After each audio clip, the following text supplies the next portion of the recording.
सत्युगी देवी स्वराज्य आपका ईश्वरीय जन्मसिद्ध अधिकार है. சத்யுகத்தின் தெய்வீக சுயராஜ்யம் உங்களுடைய ஈஸ்வரிய பிறப்புரிமையாகும். ईश्वरीय जन्मसिद्ध अधिकार क्या है? ஈஸ்வரிய பிறப்புரிமை என்றால் என்ன? इसके बारे में அதை பற்றி கேக்குறாங்க. अरबपति का बच्चा होता है. கோடீஸ்வரன் குழந்தை இருக்கிறார். अरबपति के घर में जन्म लेता है. அந்த கோடீஸ்வரன் வீட்டில் பிறப்பெடுக்கிறார். तो अरबपति बनना उसका जन्मसिद्ध अधिकार है या नहीं है? அப்போது கோடீஸ்வரனாக ஆகுவது அவனுடைய அந்த குழந்தையுடைய பிறப்புரிமையாக இருக்கிறதா இல்லையா?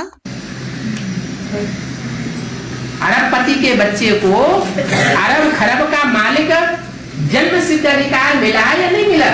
கோடீஸ்வரனின் குழந்தைக்கு பையனுக்கு அந்த பிறக்கும் போதே அந்த கோடிகளின் உரிமை கிடைக்கிறதா இல்லையா?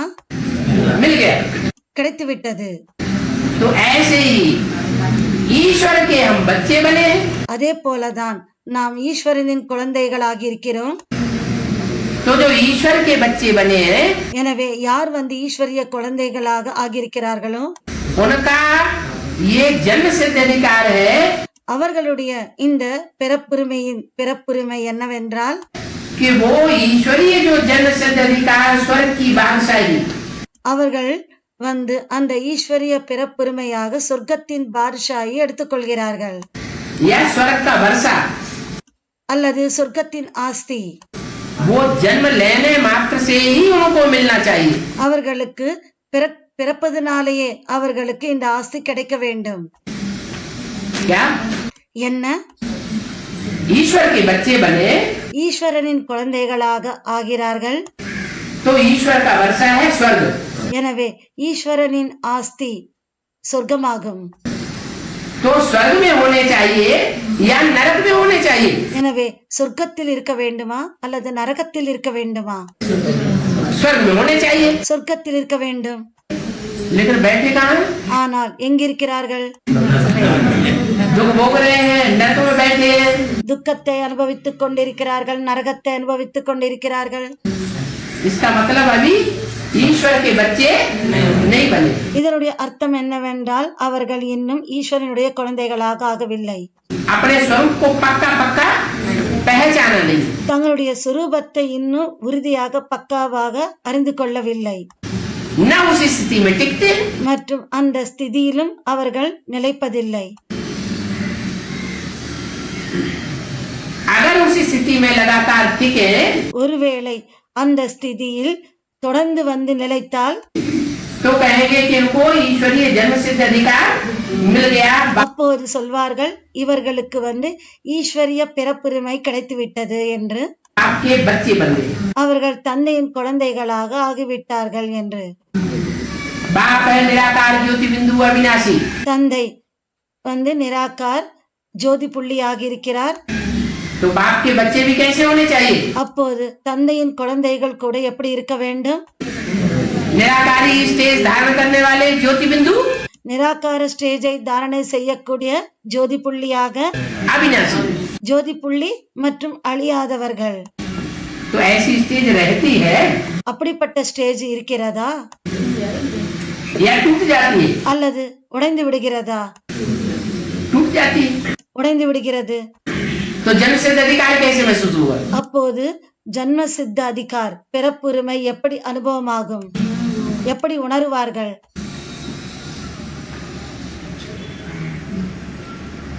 और हेवनली गॉडफादर के बच्चे हैं மற்றும் ஹெவன்லி காட்ஃபாதரின் குழந்தைகளாக இருக்கிறார்கள் என்றால் तो हेवन में होना चाहिए या नरक में होना चाहिए? ஹெவனில் இருக்க வேண்டுமா அல்லது நரகத்தில் இருக்க வேண்டுமா? हेवन में होना चाहिए. ஹெவனாக இருக்க வேண்டும். अरबपति का बच्चा है கோடீஸ்வரனின் குழந்தையாக இருந்தால் तो पैसे के लिए मोहताज होना चाहिए. ஒவ்வொரு காசுக்கும் அவர்கள் கஷ்டப்படுவார்களா? காசுக்காக होगा? கஷ்டப்படுவாங்களா? नहीं होगा. கஷ்டப்பட மாட்டாங்க காசுக்காக. इसका मतलब இதனுடைய அர்த்தம் वो अरबपति का बच्चा है ही नहीं. அப்போது அவர்கள் அந்த கோடீஸ்வரனுடைய குழந்தை இல்லவே இல்லை. किसी दुष्ट की गोद में चला गया. ஏதோ ஒரு கெட்டவரின் மடிக்கு சென்று விட்டார். इसलिए पैसे पैसे के लिए मोहताज है. அதனால் தான் ஒவ்வொரு காசுக்கும் அவர் கஷ்டப்படுகிறார். आत्मा में इतना ज्ञान बैठ जाए, ஆத்மாவுக்குள் இந்த அளவுக்கு ஞானம் உட்கார்ந்து விட்டால், इतने ज्ञान की गहराई तक धारणा हो जाए இந்த அளவுக்கு ஞானம் ஆழத்தில் சென்று விட்டால் कि वो पक्का कर ले, அவர்கள் பக்காவாக ஆக்கிக் கொள்ளணும், निश्चित कर ले நிச்சயம் செய்து கொள்ளணும், कि हम आत्मा को सुधरना ही सुधरना है. நம்முடைய ஆத்மா திருந்தியே ஆகணும். आत्मा जो है कंचन बना करके ही छोड़ेंगे. ஆத்மாவை தங்கமாக்கி விட்டுதான் நாங்கள் விடுவோம். हम मनुष्य से देवता बन करके ही रहेंगे. நாங்கள் மனிதனிலிருந்து தேவதையாக ஆகியே தீருவோம். तो शरीर, हाँ इसी से नहीं तो फायदा இதே சரீரத்தினாலா கேக்குறாங்க. क्या? இதே சரீரத்தினால் தான், இல்லை என்றால் என்ன பயன் இருக்கிறது? अब डॉक्टर कहे कि हम तुम्हारी बिल्कुल निरोगी काया बना देंगे. டாக்டர் சொல்கிறார், நாங்கள் உங்களை முற்றிலும் நோயற்றவர்களாக ஆக்கிவிடுவோம் என்று டாக்டர் சொல்கிறார். लेकिन इस जन्म में नहीं. ஆனால் இந்த ஜன்மத்தில் இல்லை. इस जन्म में तुमको मरना पड़ेगा. இந்த ஜன்மத்திலோ நீங்கள் இறக்க வேண்டி இருக்கும். तो डॉक्टर से कोई डॉक्टरी करवाएगा? அப்போது அந்த டாக்டரிடம் அவர்கள் பார்த்துக் கொள்வார்களா? धोबी இல்லை. गए, அதே போல வண்ணான் சொல்கிறார், हम तुम्हारा कपड़ा बिल्कुल सोने का बना देंगे. நாங்கள் உங்களுடைய ஆடையை முற்றிலும் தங்கமாக ஆக்கி விடுவோம், सोने की जड़ित वाला बना देंगे. தங்கம் பறித்தது போல ஆக்கி விடுவோம். लेकिन इस जन्म में तुम्हारा कपड़ा फाड़ देंगे. ஆனால் இந்த ஜன்மத்தில் உங்களுடைய உடையை நாங்கள் கிழித்து விடுவோம். शरीर रूपी वस्त्र भी है. இது சரீர ரூபமான வஸ்திரமாகவும் இருக்கிறது. हमको तो ऐसा धोबी मिला हुआ है நமக்கு அப்படிப்பட்ட வண்ணான் கிடைத்திருக்கிறார். जो पक्की गारंटी देता है. அவர் உறுதியாக உத்தரவாதத்தை தருகிறார். क्या? என்ன? पक्की गारंटी देता है உறுதியான உத்தரவாதத்தை தருகிறார். कि अगर इस जन्म में तुम खुदा न खास्ता शरीर छोड़ भी देंगे, ஒருவேளை இந்த ஜன்மத்தில் நீங்கள் ஏதோ ஒரு காரணத்தினால் சரீரத்தை விட்டாலும் கூட, क्या? என்ன? तो फिर अगले जन्म में जन्म लेकर के अपने शरीर को कंचन काया बनाने के पुरुषार्थ में लग जाओगे. பிறகு நீங்கள் அடுத்த பிறவியில் சரீரத்தை எடுத்துக்கொண்டு புருஷார்த்தம் செய்வதில் நீங்கள் ஈடுபட்டு விடுவீர்கள். தங்கம் போல சரீரத்தை தங்கம் போல ஆக்குவதற்கான புருஷார்த்தத்தில் ஈடுபட்டு விடுவீர்கள். आपका ईश्वरीय जन्म सिद्ध अधिकार है. உங்களுடைய இந்த ஈஸ்வரனின் பிறப்புரிமை. ईश्वरीय जन्म 9 लाख का होता है या कम ज्यादा का होता है? ஈஸ்வரனிடம் அந்த ஜன்மம், அந்த பிறப்புரிமை 9 லட்சம் பேருக்கா அல்லது எத்தனை பேருக்கு? 4.5 லட்சம் சொல்றாங்க. 9 लाख का तो होता ही नहीं ईश्वरीय. 4.5 लाख 9 லட்சத்துக்கோ ஆகுவதில்லை. जो जन्म लेने वाले बच्चे हैं யாரு 4.5 லட்சம் ஜன்மம் எடுக்கக்கூடிய குழந்தைகள் के रूप में, वो ईश्वर से जन्म लेते हैं क्या? அந்த 4.5 லட்சம் பேர் குழந்தைகளின் ரூபத்தில் ஜன்மம் எடுப்பவர்கள் ஈஸ்வரனிடம் ஜன்மத்தை எடுக்கிறார்களா என்ன? नहीं.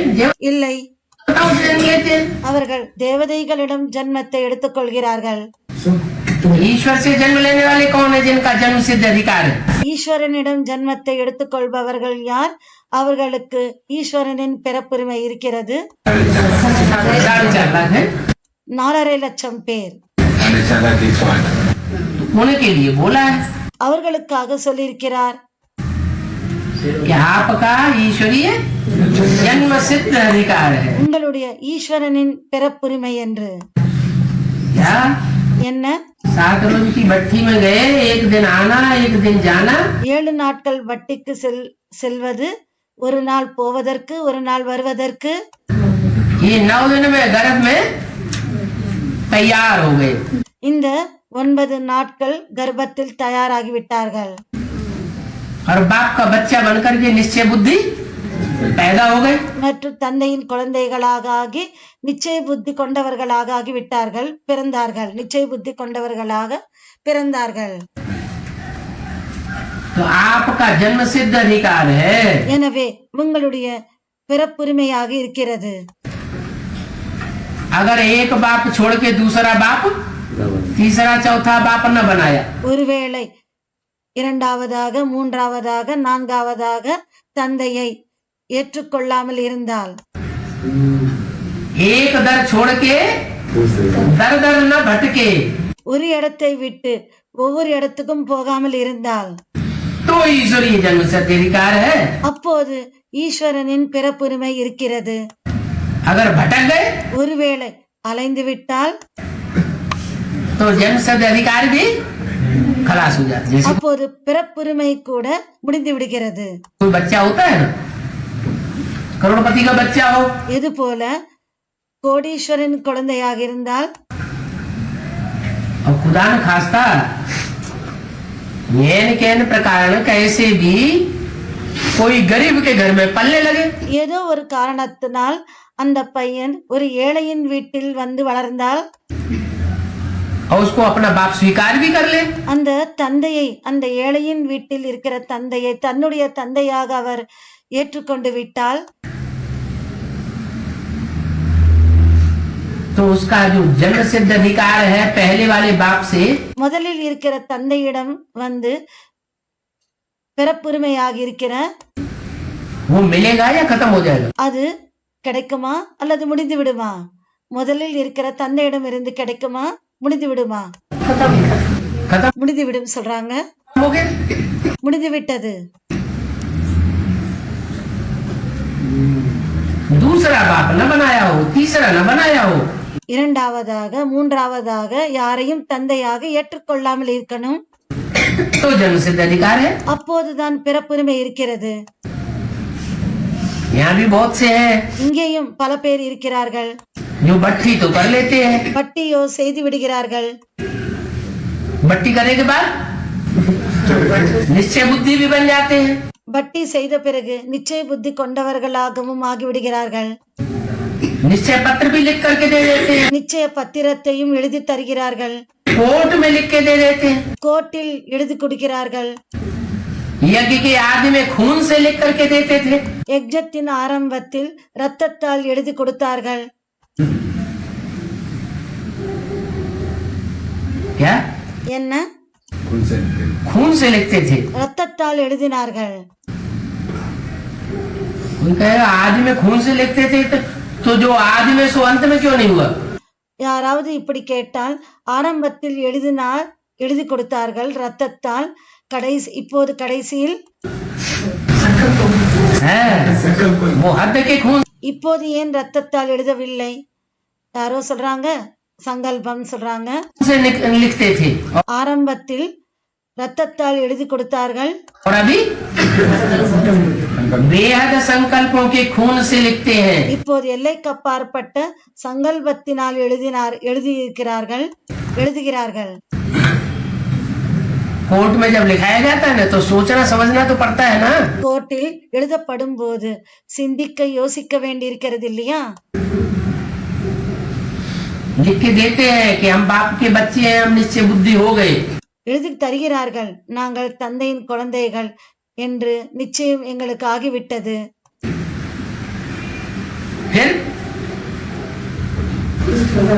फिर कोई तिरक जाते हैं, பிறகு ஒரு சிலர் வந்து மாறிவிடுகிறார்கள். दर दर भटकने लगते हैं, அங்கே இங்கே அலையத் தொடங்கி விடுகிறார்கள். तो उनका वर्षा भी खलास हो जाता है। பிறகு அவர்களுடைய ஆஸ்தியும் முடிந்து விடுகிறது. ஒரு மாதாஜி கேக்குறாங்க, அது போல அலைந்து போய் பிறகு வந்து விட்டால், அவர்கள் திரும்பி வந்து விட்டால், அது போல போயிட்டு பிறகு தந்தையிடம் வந்தால் திரும்பி அந்த அளவுக்கு பிராப்தி ஆகுமா? பிறகு மன்னிப்பு கடிதம் எழுத வேண்டி இருக்கிறது தானே. उनका तो उतनी प्राप्ति हो जाएगी அந்த அளவுக்கு பிராப்தி ஆகுமா? जो कभी खंडित नहीं हुए। எப்பவும் துண்டிக்காமல், அதாவது அந்த துண்டிப்பு என்பது ஆகாமல் இருந்தால் அந்த பிராப்தி ஆகுமா? और खंडित हो गए அவர்கள் துண்டிக்கப்பட்டு விட்டார், துண்டித்து போய்விட்டார்கள். तो प्राप्ति से वंचित हो गए। அப்போது அவர்கள் பிராப்தி அடைவதிலிருந்து நஷ்டமாகி விட்டார்கள். நஷ்டம் ऐसे तो भटकते भटकते 2500 साल में भी कितने भटकते हैं दूसरे दूसरे धर्मों में। அது போலதான் 2500 வருடங்களில் எத்தனை எத்தனை மற்ற மற்ற மதங்களுக்கு போயிட்டு அலைந்து போய் இருக்கிறார்கள். और भटकने के बाद फिर अंत में அலைந்த பிறகு கடைசியில் बाप के दरवाजे पर आ जाते हैं। தந்தையின் வாசலுக்கு வருகிறார்கள். तो वो उतना ऊंचा वर्षा पाएंगे? அப்போது அவர்கள் அந்த அளவுக்கு உயர்ந்த ஆஸ்தியை அடைவார்களா? वो 4.5 लाख की लिस्ट में आवेंगे? அவர்கள் 4.5 லட்சம் அந்த லிஸ்டில் வருவார்களா? नहीं आवेंगे। வரமாட்டார்கள். वो जन्म सिद्ध अधिकार नहीं पावेंगे। அந்த பிறப்புரிமை அவர்கள் அடைய மாட்டார்கள். भटक गए तो काई की शूटिंग कर ली। அப்போது அவர்கள் அலைந்து, அதாவது தூரமாகி விட்டார்கள் என்றால் அப்ப என்ன ஷூட்டிங் செய்து விட்டார்கள்? कन्वर्ट होने की शूटिंग कर ली। கன்வெர்ட் ஆகுவதற்கான ஷூட்டிங் செய்து விட்டார்கள். 9 लाख पे भी आ नहीं, हैं? 9 लाख पे भी नहीं आ सकते। பிறகு அவர்கள் 9 லட்சத்திலும் கூட வர முடியாது. नहीं, ये तो नहीं कहा जा सकता कि वो 9 लाख में है, இது சொல்ல முடியாது. कि 2 करोड़ में है, कि 10 करोड़ में है। அவர்கள் 9 லட்சத்தில் இருக்கிறார்களா, 9 கோடியில் இருக்கிறார்களா, 10 கோடியில் இருக்கிறார்களா? लेकिन इतना पक्का हो गया ஆனால் இது இந்த அளவுக்கு பக்கா ஆகிவிட்டது कि वो ईश्वरीय वर्षे से वंचित हो गए। அவர்கள் ஈஸ்வரிய ஆஸ்தியினால் ஈஸ்வரிய ஆஸ்தியை அவர்கள் இழந்து விட்டார்கள். இது உறுதியாகிவிட்டது. हाँ। और हाँ, भटक के प्रत्यक्षता होने से पहले ही अगर वापस आ गए, ஆம், ஒருவேளை அவர்கள் தந்தையின் பிரத்யக்ஷதா வெளிப்படுவதற்கு முன்னாலேயே அவர்கள் வந்துவிட்டால், है और कुछ न कुछ पुरुषार्थ कर लिया, கொஞ்சத்திலும் கொஞ்சம் புருஷார்த்தம் செய்தார்கள், सेवा कर ली, சேவை செய்தார்கள், तो कुछ न कुछ उजूरा तो मिलेगा। கொஞ்சத்திலும் கொஞ்சம் பலன் கிடைக்கும்.